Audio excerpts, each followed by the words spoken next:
Okay, good afternoon, everybody. Thank you very much for inviting me to this important symposium. My topic isn't about conversion in particular, it's about conversion as a symptom of a bigger problem within the Jewish people. In 1984, when I was still a young rabbi, not as gray as I am now, my wife and I and family were in Israel for the summer. And I made it a point to visit the then Sephardic chief rabbi of Israel, Rabbi Chaim David Halevi, who was my hero, the greatest posek of the generation, in my opinion. And when I came back from that meeting, my wife said, "It looks like you've just been a movie star, you're glowing." And it was so. I spent time with Rabbi Halevi, and I said, "Rabbi Halevi, I'm in Israel for a month, and whenever you give a shiur, wherever you give the shiur, I want to come and hear you." And he had a very sad expression. He says, "Rabbi Angel, I don't give shiurim." Chief rabbi of Tel Aviv doesn't give shiurim? How is it possible? He said, "I used to give shiurim. But what happened was, sometimes I spoke my mind, and I said things which were controversial, and the establishment kind of made me an outsider." And he said exactly in these words, "Rav Angel, ata shamata ala mafia, yesh po mafia." Have you heard of a mafia? We have a mafia here, a thought police. He says, "My books are my yeshiva." And Baruch Hashem, his books are very popular, and he's becoming more popular now that he's passed away. Achari Mot Kedoshim, he's becoming more popular now throughout Israel. But that event, that meeting with Rabbi Halevi, had a very profound impact on me. Because Rabbi Halevi was saying was basically a core problem that we have within the Jewish community, and certainly within the Orthodox, within the Halakhic community. There's a mafia. There's a thought police. We're not allowed to think independently anymore. We're not allowed to be creative anymore. If we say something that veers from the path, we're immediately delegitimized. If we say something that's not considered kosher by a small clique of people, we're considered to be not Orthodox anymore. Years ago, there was a group in the United States called the Eternal Jewish Family. And that's more or less a Haredi group that focused on conversion to Judaism. And at one of their conventions, they quoted Rabbi Eliashiv, alav hashalom, and I don't know if the quotation is correct, but it was quoted into the press, who said, "Any rabbi who believes that the world is more than 6,000 years old is pasul." That rabbi is not valid to be an Orthodox rabbi, and therefore any conversion that such a rabbi does are not valid.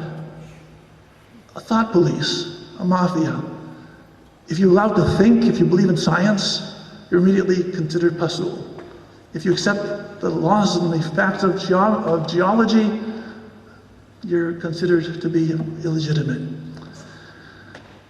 We all have nightmare stories. Anyone in the Orthodox rabbinate has dealt with many, many problems. And I'll just tell you one. I don't want to burden you with lots of problems. But recently I received a call from a family in Canada, actually, not in Toronto, don't worry. The problem was this. There's a young lady going to get married to a nice young Jewish man. And when they went to meet with the rabbi, in the course of the conversation, it turned out that this woman's mother had been a convert to Judaism, and she converted by Orthodox rabbis, but who were then in conservative synagogues. There was a generation of Orthodox rabbis who worked in conservative synagogues, mixed seating, traditional, whatever you want to call the synagogue. So the rabbi said to her in this language, "You're not Jewish." She said, "Rabbi, I'm 27 years old. I've grown up my whole life. I went to Solomon Schechter School. We go to the synagogue. I'm involved. We have a kasher home. I'm marrying a Jewish guy. What do you mean I'm not Jewish? Your mother's conversion is not valid. You are not Jewish." Right? Like the rabbi said, you can't be half Jewish. You're just out. Well, what does that say to a person psychologically, emotionally? Her whole life, her whole identity is she's Jewish, and this rabbi says you're not Jewish. So she swallows her pride and says, "Okay, Rabbi, I'm not Jewish, so let me convert." And the rabbi said in this exact language, "That's fine, it'll take you a year and a half." He says, "Rabbi, I'm not starting from square one. I'm not a beginner, I'm Jewish my whole life. The rules in this town are you have to start from square one. It's a year and a half process, and X amount of $1,000 for teachers, for tutors, for programs, whatever it is." So they called me up. I hate to get involved in cases outside of New York. I called up other rabbis in that town who are more sensible, I think. None of them would touch the case. They said the VAD in our town doesn't accept, so we can't do anything. But if you do the conversion, we'll accept it. Thank you. In the meanwhile, the rabbis in their own community are afraid to do anything. The rabbis have been afraid of a mafia, and that's what's happening to us. There's a growing authoritarianism. There's a growing conformity. If you don't dress in a certain way, you're not orthodox enough. There's a great reliance on fundamentalism, obscurantism, xenophobia, extremism. All of those things, which don't relate to most Jews, but relate to a clique within Judaism, are affecting each and every one of us. It's an outrage that a small group of people, which are growing more than the rest of us, they have 10 kids per family, but that relatively small segment of the Jewish people is monopolizing all of the halakhic key places. It could be conversions, it could be mikvahs, it could be kashrut. In all areas, the so-called modern Orthodox have ceded responsibility to a more extreme group of people. On Pesach, but you don't have to wait for Pesach. You go to the store and you buy something. It says kasher lePesach. But it doesn't have only one hashgacha. It has 4 or 5 hashgachot. The OU isn't good enough. There has to be this Hasidic Rebbe and that Hasidic Rebbe and this organization. You go buy some cookies in Israel, and 9 times out of 10, the cookie you're going to buy is supporting anti-Zionist Jews, the Eidah Haredit of Israel. The Eidah Haredit in Israel are anti-Israel, anti-Zionist as we know it. But every time you buy a cookie, every time you buy a hashgacha, anything with their hashgacha, you're providing money for them. There's a famous story in the Talmud. We read it on Tisha B'Av. And it's a very important story. You all know it. I'm not going to give you the whole story. But a story called Kamsa and Bar Kamsa. There was a certain man who had a friend named Kamsa and a certain enemy named Bar Kamsa. So he was a man in Jerusalem, obviously very rich and very prosperous, and he wanted to have a party. So he sent out invitations. So he sent his servant to invite his friend Bar Kamsa. But by mistake, to invite his friend Kamsa. By mistake, the guy went to the wrong person and invited back Bar Kamsa. So poor Bar Kamsa shows up at this party, and the host sees him and he says, "He's his enemy. What are you doing here?" He says, "Look, I got an invitation. I didn't want to invite you. I wanted to invite the other guy. You have to go." He says, "Don't embarrass me. This room's full of people. I've come to the party. Just leave me alone. Don't embarrass me." "No, you have to leave. I'll pay for half of the party." "You have to leave. I'll pay for the whole party." "You have to leave." He threw him out. So Bar Kamsa leaves the room, and he notices an amazing thing. The room was full of rabbis, and none of the rabbis got up and said to the host, "Leave him alone. Don't embarrass the man." The rabbis didn't say a word.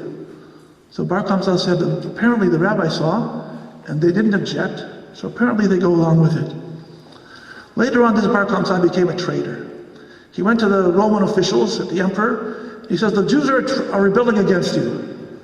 "Well, how can you prove that?" "I can prove it. Send an offering to their temple and see if they accept it." So the emperor gives them an animal, a lamb, to bring to the temple. So Bar Kamsa is a very smart fellow, and he blemishes the lamb in such a way that it would not be acceptable for worship, for acceptance at the Jewish temple. He comes forward, and the rabbis see this animal, and they realize the animal is blemished. They also realize it was sent by the emperor. So the rabbis say, "We better accept the offering, because if we don't, the emperor will be mad at us." So there was a rabbi there, Rabbi Zechariah ben Avkulos. Rabbi Zechariah said, "Just a second. It's forbidden to offer us a blemished animal." "Okay, fine. We won't offer it. But we also can't have Bar Kamsa go back to the emperor. Let's kill Bar Kamsa." So Rabbi Zechariah said, "Is it a capital offense to bring a blemished animal to the altar? He's not guilty of being murdered." So they didn't take the offering. And the Gemara concludes,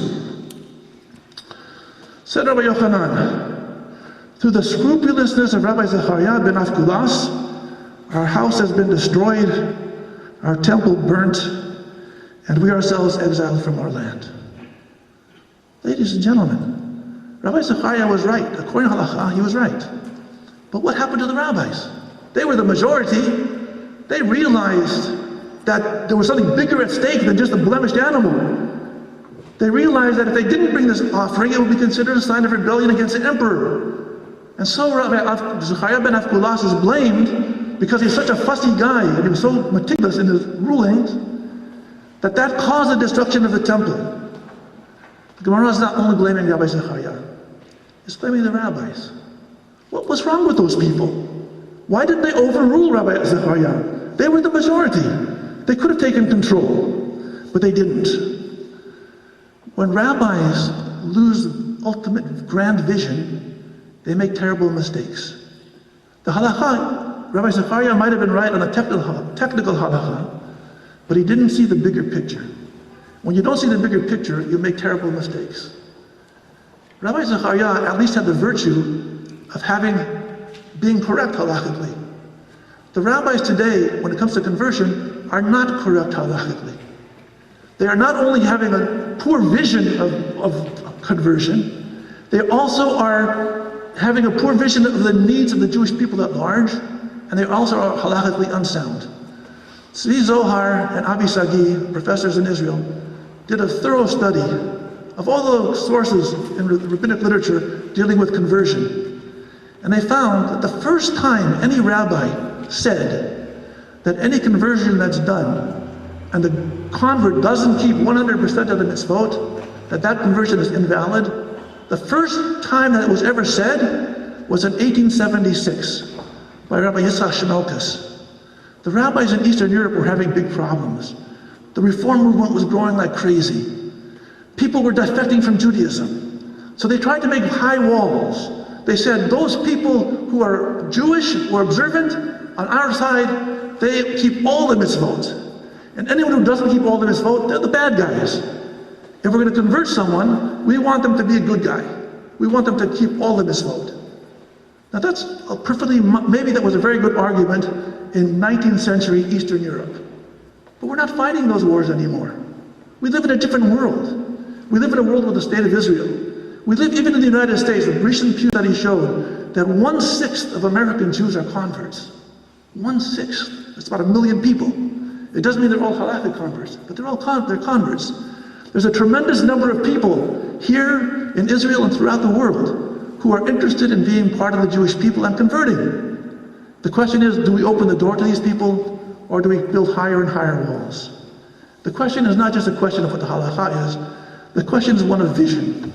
Are we following the Rabbi Zechariah ben Avkulas and focusing on the narrow interpretation of the law, or are we standing back and trying to see we are God's people?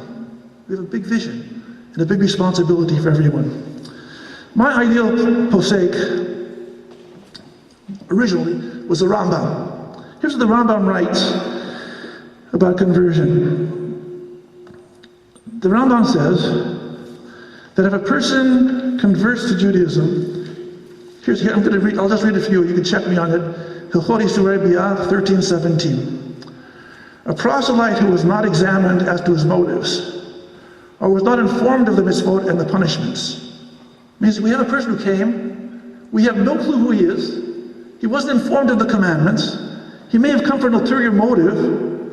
Nevertheless, this person was circumcised and immersed in the presence of 3 laymen. Such a person is a proselyte. Such a person is Jewish.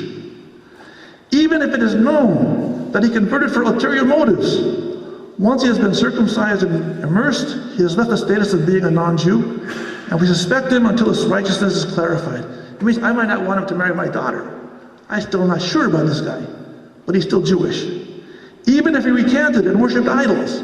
Here's this person. We didn't know who he was. We didn't know what he accepted. We didn't know if he had an ulterior motive. He was circumcised and went to the mikvah. Even if he recanted, then he goes and worships idols. Rambam says he is considered a Jewish apostate. If he betroths a Jewish woman according to halakha, they are betrothed. This person is Jewish. Doesn't mean this is the ideal case. Ladies and gentlemen, let's not follow this example. But the Rambam is taking it to the lowest, most extreme level. According to halakha, if a person fulfills the technical requirements of conversion, that person is Jewish. You can't rescind the Jewishness. You can't retroactively rescind the Jewishness. All you can say is this person is a Jewish person, not very good, not very observant. I don't want to have to do with this person. That's fine, it's a personal choice. One of the great poskim of modern times was Rabbi Ben Zion Uziel. Rabbi Uziel was the chief rabbi of Israel from 1939 till his death in 1952-53. He knew, even in those days, there were people who, quotation marks, said, we want to raise the standards of conversion. We want to make it more difficult for people to convert. Rabbi Uziel opposed that view 100%. Why? You're not paying attention to the needs of the Jewish people. Sometimes you go to a rabbi and ask the rabbi a question, and the rabbi says, let me look and see what the books say. That's not a good rabbi, with all due respect. A good rabbi first says, let me look into your eyes. How does my decision affect your life? What is the impact of my decision on the way you live, on your Jewishness, on your humanity? There's a personal context. It's not just an abstract Zechariah ben Avkulos case, technically accurate or technically inaccurate. It's a question much larger, much bigger, that affects life. So Rabbi Uziel had many questions, and I'm not going to go through all of them now. I'm sure Rabbi Riskin will have much more to say on this topic of Halakhic conversion. But he had questions about acceptance of mitzvot. People ask questions. He received questions from rabbis. So-and-so wants to convert. He's marrying a Jewish woman, but they're not very observant. In fact, there's no likelihood they're going to be observant. Should we convert them or not convert this person? Rabbi Uziel says, not only should you, it's a mitzvah to convert them. Why? Because we don't only worry about them, we worry about the children they're going to have. We want those children to be raised in a Jewish context. If you don't convert them, if you push them away, then you're going to create alienation from the Jewish people. Rabbi Uziel writes, I fear if we push them away, the children, by not accepting their parents for conversion, we shall be brought to judgment. And they, the heavenly court, will say to us, you did not bring back those who were driven away, and those who were lost you did not seek. Rabbi Uziel says that the Almighty will punish us for turning away people who want to convert, even if they're not religiously observant the way we want them to be. In another response to him, he says, I admit without any embarrassment that my heart is filled with trembling for every Jewish soul that is assimilated among non-Jews. I feel in myself a duty and a mitzvah to open a door of repentance and to save Jews from assimilation by invoking arguments for leniency. This is the way of Torah, in my humble opinion, and this is what I received from my parents and my teachers. In other words, the question isn't, is this person who wants to convert a perfect candidate for conversion by all standards? Sometimes there are such people, but in a great many cases there aren't. What do we do with those cases that are not perfect? Where the person comes with ulterior motives. They want to marry a Jewish person, or they want to be part of the Jewish community, but not observant of 100%. They'll observe much. So Rabbi Chaim Amsalem in Israel wrote some phenomenal volumes, Mizera Yisrael, in which he proves, going back to all the Halakhic literature, that the weight of Halakhic tradition from the beginning of time until the very modern period has been very open, very accepting. And what's happened now is that the people who are controlling the switches, who are the gatekeepers for conversion today, are following a system not only that's lacking vision for the whole people and the needs for the individual converts, but they're simply not even being true to the halakha. In their statement, my wife correctly says, these are the new Reform Jews. They're reforming Judaism. It's not halakha anymore. My basic argument is, and I've been arguing it since day one in the rabbinate, is that one of the greatest proofs of the truth and beauty of Judaism is when non-Jews come and join us. It means we have something to say. There's something attractive about being Jewish. And when these people come to us, it's the ultimate compliment. We want to cast our fate with the Jewish people. In spite of all your problems and all the difficulties, we want to cast our fate with you. And when they come, often at alienating their own families, often at great personal sacrifice, we tell them, you're not Jewish, we can't accept you, go away. Unless you do A, B, C, D, and E, we can't even talk to you. It's a sin. It's a sin. It's easy to blame all the rabbis. That's always comfortable to blame rabbis. I'd love to do it myself. However, the ultimate blame is not with the rabbis. The ultimate blame is with every one of us, rabbi or not rabbi. Because why aren't we opening our mouths? Why aren't we putting pressure on our rabbis? Why aren't we standing up for those institutions that stand for a more intelligent Judaism? Why aren't we putting our money where our mouths are? Why are the Haredi institutions doing so well financially with our money? And our own institutions are floundering because we ourselves don't stand up for ourselves. Next time you have to discuss the question of conversion, the problems we have, you come look at the rabbis and blame them. But then please look in the mirror and say, I also have responsibility here. I also need to open my mouth. If all of us would take this thing seriously, we could have a massive impact, not on the Jewish people of today, but on the Jewish people for generations to come.